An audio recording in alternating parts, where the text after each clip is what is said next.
just finishing up the last night of the 6-week course here in Duleek with all of the amazing women.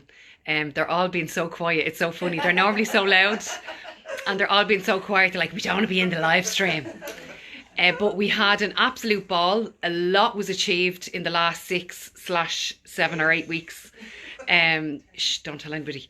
A lot was achieved. A lot of changes were made. An awful lot of light bulb moments tonight with the girls sharing stories about things that they've done differently since they started doing the work.